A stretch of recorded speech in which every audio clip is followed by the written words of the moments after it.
HighBridge, a division of Recorded Books, presents American Inheritance, Liberty and Slavery in the Birth of a Nation, 1765 to 1795, by Edward J. Larson. Read by David Vries. Preface. The role of liberty and slavery in the American Revolution is a partisan minefield.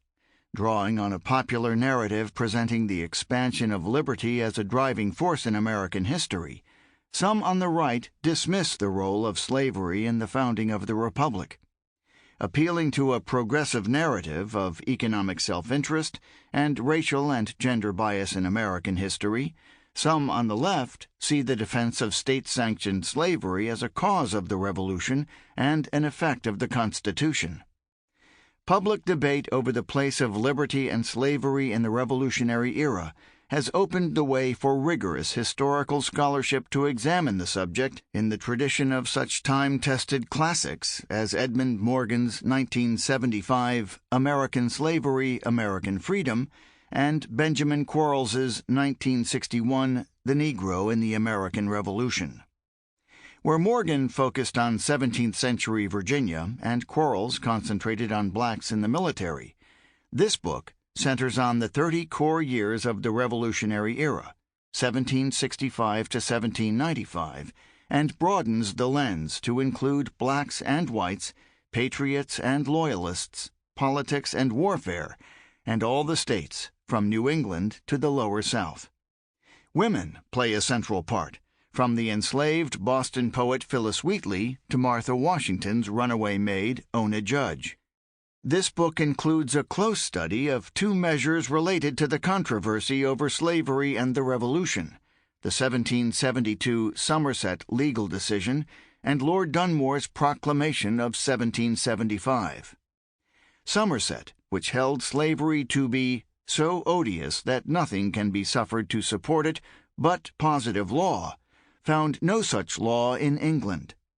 Slaveholders in the American colonies where such laws did exist considered Somerset derisive and unsettling. During the war, British promises of freedom for enslaved blacks who turned against their patriot owners, which began with Dunmore, added to the outrage against imperial rule. Black Americans took their chances however they could find them, fleeing or fighting for their liberty in an era turned upside down by revolution. We can gather their thinking through the voices, among others, of Wheatley, Judge, and Benjamin Banneker, and through the actions of Crispus Attucks, the first to die in the Boston Massacre, and Harry Washington, who fled from Mount Vernon to Dunmore's banner. The Revolutionary era changed the American understanding of liberty and slavery.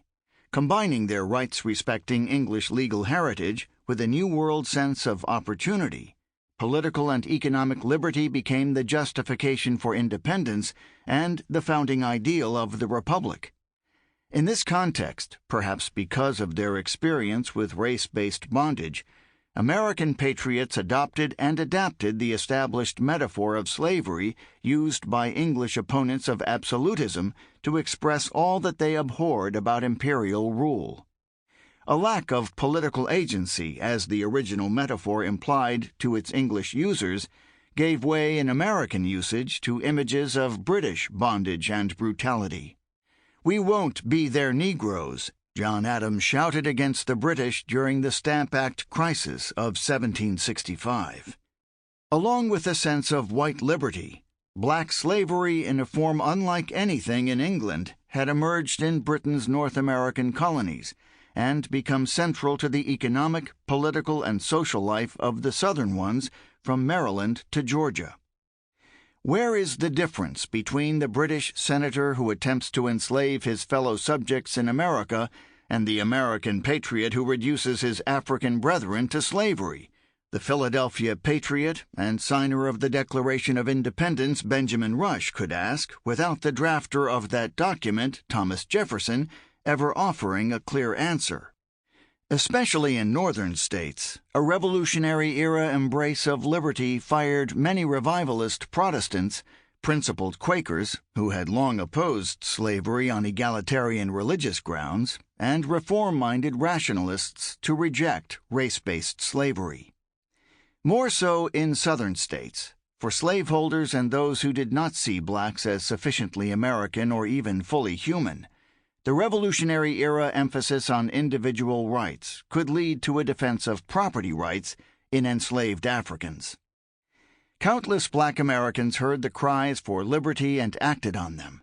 In the North, enslaved blacks such as Felix Holbrook and freed ones like Caesar Sartor pushed their states to live up to the promise of liberty for all.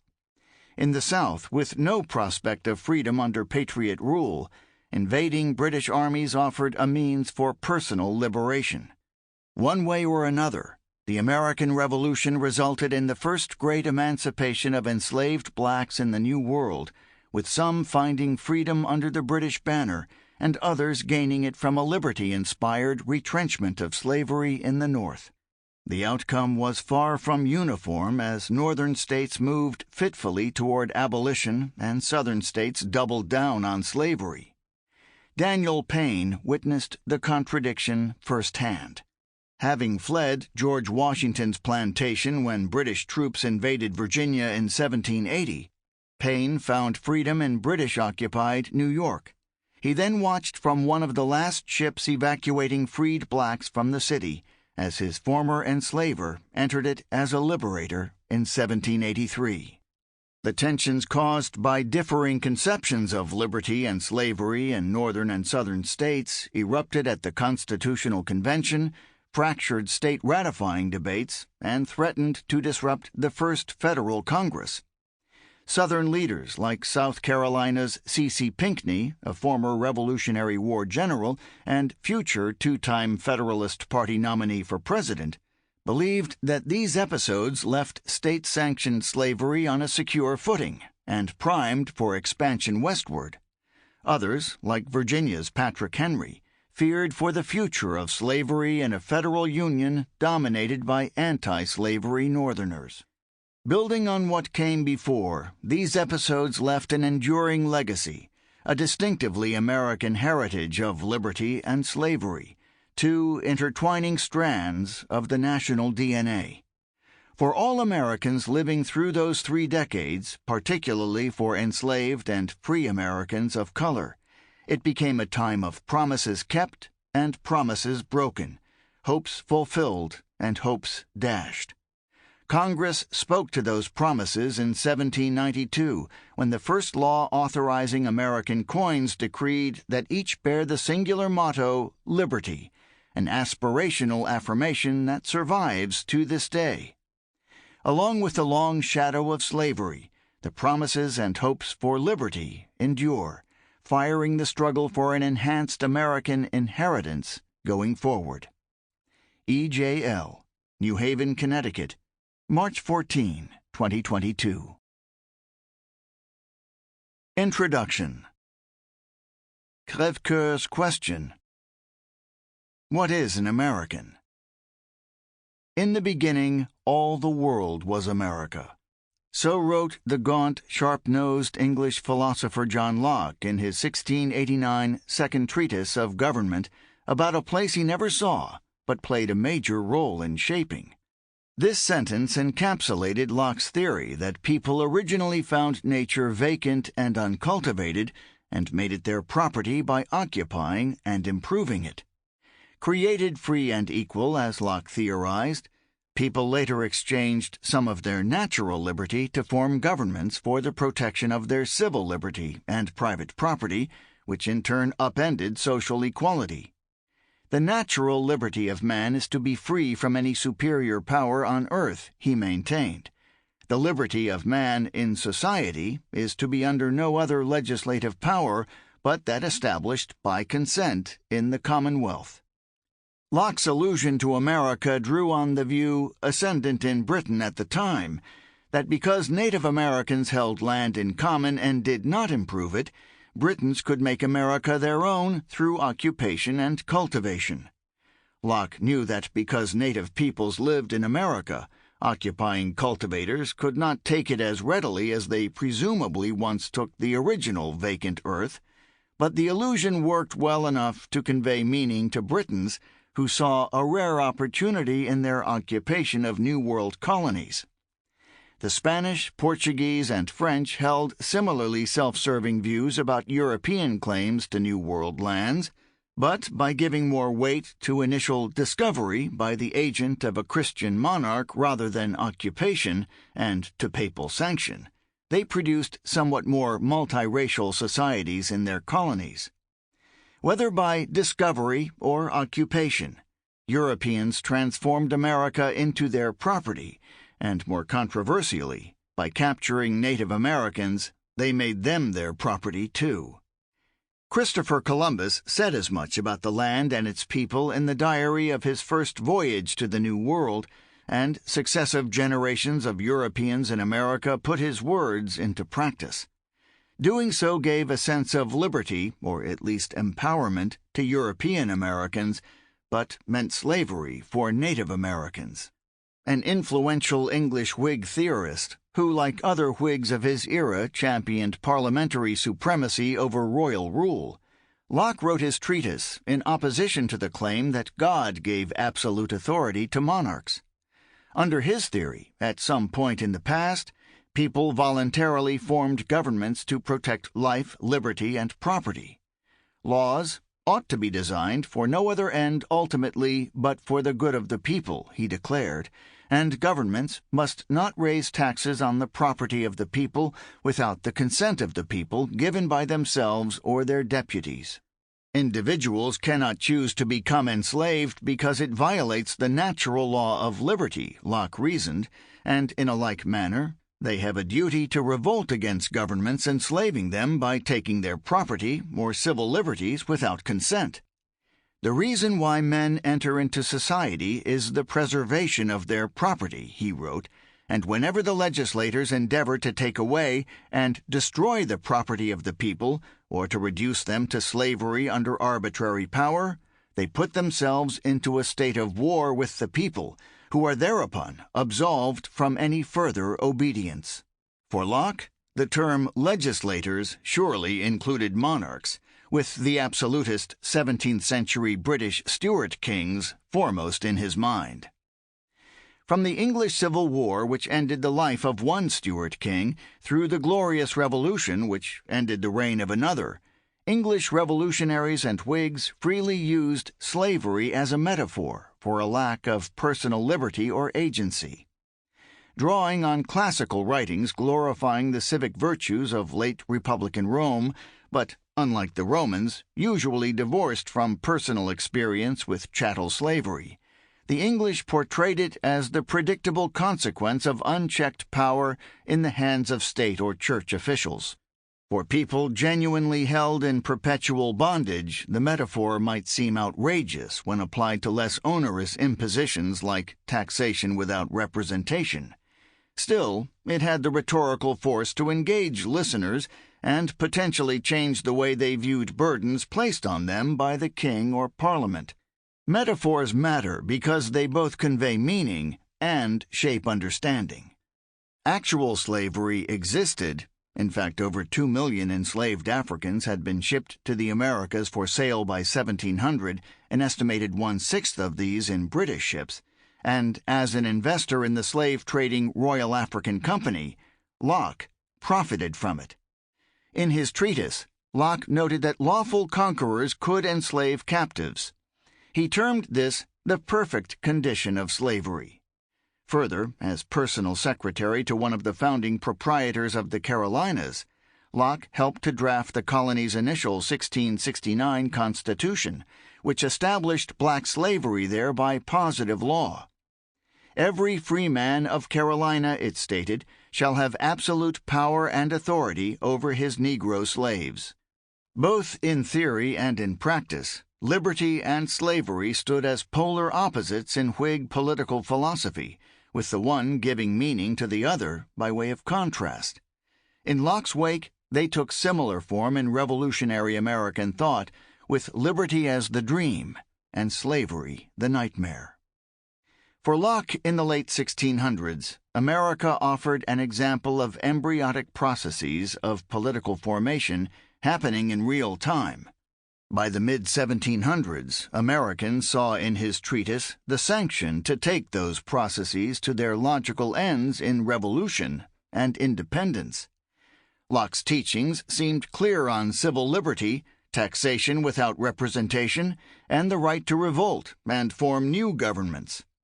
On chattel slavery, however, colonists could take what they wanted from his mixed messaging about an institution that violated natural law but could exist by statute. "Britons will never be slaves," citizens of the United Kingdom sang in the refrain of Rule Britannia, a popular anthem from 1740. But those same British citizens, at least in the colonies, might enslave others. Race offered a way for them to enslave others without the fear of becoming enslaved themselves. If Britons could not become slaves, then who could? Long before Europeans reached America, and for over 3 centuries thereafter, slavery persisted in the Western Mediterranean, which divided Christian Europe from Islamic North Africa. In that region, Christians captured and enslaved Muslims, Muslims captured and enslaved Christians, and both trafficked in black Africans. During the late 1450s, traders from the 2 principal Catholic nations engaged in this process, Portugal and Spain, started shipping enslaved blacks directly from Africa to their New World colonies. By the 1500s, and operating within some religious restraints, both nations adapted this practice to their new American domains by enslaving native people. In his 1493 letter of discovery to his Spanish monarchs, Columbus offered to ship slaves, as many as they ordered to be shipped, and who will be from the idolaters. Most of these enslaved indigenous peoples remained in America to work on colonial plantations, as they died from overwork and Old World diseases or escaped into lands still held by their people. Africans replaced them as enslaved labor.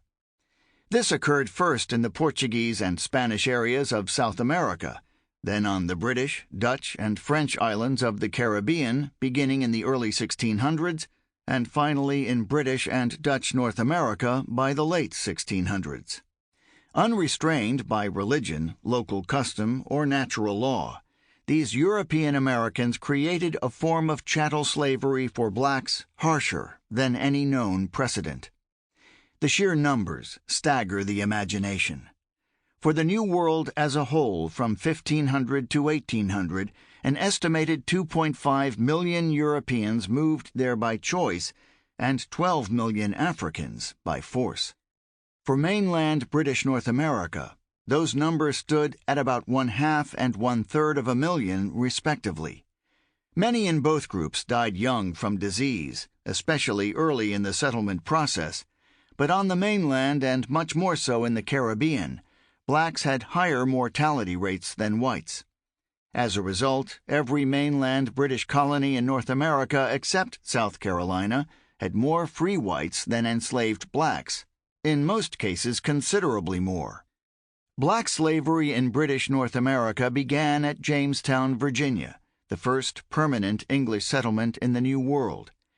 In 1619, as this story goes, 12 years after the founding of Virginia, privateers anchoring at a nearby port took 20 enslaved blacks seized from a Portuguese slave ship to Jamestown for sale. Unlike the colony's first white settlers, who famously included John Smith, no one now knows the names of the first black Virginians, and none of their descendants joined the first families of Virginia. Slavery had died out in England by then, and at first no laws defined the status of those enslaved in British North America. Their masters might treat them akin to indentured servants, but with fewer rights and held for life, or subject them to a perpetual bondage that carried on to descendants. That same year, 1619, Virginia received permission to form its House of Burgesses, the first self-governing legislature in the colonies. Through this body, Virginia could enact its own laws covering slavery, culminating with its comprehensive slave code of 1705. Until that occurred, those enslaved in the Virginia colony lived in a netherworld where some remained in hereditary servitude and others gained freedom for themselves or their descendants over time through work or with payment. A small free black community emerged on the fringes of society. In time, similar processes took place elsewhere in British North America, resulting in a mix of enslaved and free blacks in every colony. The gradual nature of this process, particularly as it unfolded along the Chesapeake's eastern shore, where at least some free blacks secured a measure of social status, prompted some historians to posit that chattel slavery fueled anti-black racism rather than the reverse, that slavery was born of racism. Poor whites worked alongside enslaved blacks in early Virginia, and there are hints that the two despised groups initially saw each other as sharing the same predicament, the eminent historian Edmund Morgan wrote in his 1975 book, American Slavery, American Freedom. If free men with disappointed hopes should make common cause with slaves of desperate hopes, he noted, colonial elites had reason to fear for their property, power, and position. The answer to the problem, Morgan asserted, was racism, to separate dangerous free whites from dangerous slave blacks by a screen of racial contempt. Enactment of racist slave codes and legal limits on all blacks successfully dissociated them from whites, he argued, and consolidated blacks in a single pariah group. In short, Morgan wrote, the Virginia Assembly deliberately did what it could to foster the contempt of whites for blacks. A different origin story for American slavery emerged in South Carolina, where Locke's Constitution anticipated African slavery. By the time of that colony's founding in 1670, Barbados had emerged as the richest and most populated British colony in the New World. Sugar and slavery were the bases of its prosperity. During the 1500s, the center of sugar production for the European market had migrated from Spanish and Portuguese islands off the African coast to Portuguese Brazil, taking black slavery with it.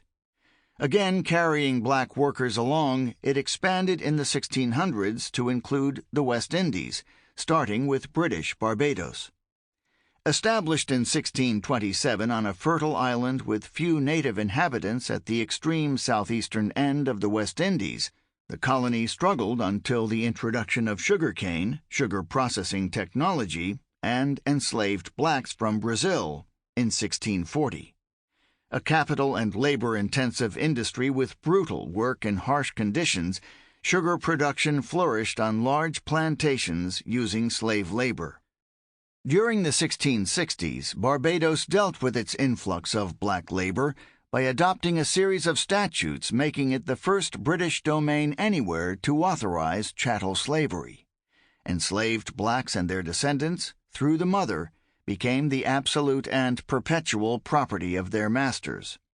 For Britons, who will never be slaves, to accept these laws, they must have viewed blacks differently from whites because no British statutes ever applied to whites, even the much-maligned Irish, and in Barbados such laws, targeted and applied only to blacks, appeared almost spontaneously upon the arrival of the first black workers.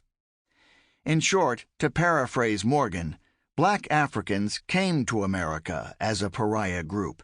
Slavery did not make them one. The Irish and other Europeans might become indentured servants, but never enslaved. Africans typically became enslaved rather than indentured. All this mattered for South Carolina because, casting about for settlers to populate their new colony and hoping to create a lucrative plantation economy, its proprietors recruited British Barbadian smallholders, pushed off their land by the expansion of large sugar plantations. Enticed by Locke's Constitution, which assured each of them absolute power and authority over his Negro slaves, and promises of extra land for everyone they brought, These white Barbadians began arriving in South Carolina with their enslaved blacks and slave code experience as early as 1680. At the time, no one even knew what plantation crop could thrive in the marshy low country around Charleston. By 1690, they found it in rice, which proved as brutalizing to produce as sugar, and similarly dependent on slave labor. That year, Carolina enacted a slave code modeled on Barbadian law. From South Carolina, those laws spread to other mainland colonies in the American South, including Virginia. By the Revolutionary era in America, it little mattered which came first, racism or slavery. The two existed side by side and reinforced each other. British Americans, like Britons everywhere, proclaimed that they will never be slaves. By direct experience, they knew better than did Britons in the United Kingdom precisely what slavery meant. Yet they generally accepted it for blacks. Indeed, returning to London from a missionary trip to Virginia and Barbados around 1670, an English minister noted that the two words Negro and slave had by custom grown homogeneous and convertible there. By the start of the American Revolution, enslaved blacks made up over 1/5 of the population in the 13 rebel colonies. South Carolina counted 3 enslaved blacks for every 2 free whites. In Virginia, the ratio stood at 2 to 3. Enslaved blacks constituted a third or more of the non-Native American population in Georgia, North Carolina, and Maryland as well. The ratio stood at over 1 in 10 in New York, where the original patroons, drawing on the Dutch colonial experience in the Caribbean, emphasized plantation agriculture. New York had more black residents than any other northern colony. Each colony had its own local laws authorizing and governing slavery, with those in the American South most closely following Caribbean models. From its informal beginnings at Jamestown in 1619 through its development as a fundamental component of the plantation economy in the southern colonies, African slavery had become a distinctive feature of law and society throughout British North America by the mid-1700s. Beginning in the 1760s, during the run-up to the American Revolution, in speeches, essays, promulgations, and private letters, Patriot leaders demanded their liberty as British subjects while denouncing their alleged enslavement by Parliament. Although they meant these cries for white audiences, enslaved blacks heard them too. Joined by free blacks, they turned the rhetoric of liberty against their masters. In 1765, for example, as white colonists paraded through Charleston, South Carolina, protesting British stamp taxes with chants of "Liberty, Liberty," the future revolutionary leader Henry Laurens wrote, "Some enslaved blacks turned out and mimicked their betters in crying out liberty," causing anxious civic officials to put the city under guard for a week. Many white Americans saw little connection between freedom for themselves and slavery for blacks. It has been of late a very general practice to talk of slavery among those who are setting at defiance every power that keeps the world in order. English lexicographer Samuel Johnson sneered about American patriots in 1775. It would be vain to prohibit the use of the word slavery, but I wish it more discreetly uttered by those who actually practiced it. Some Americans agreed.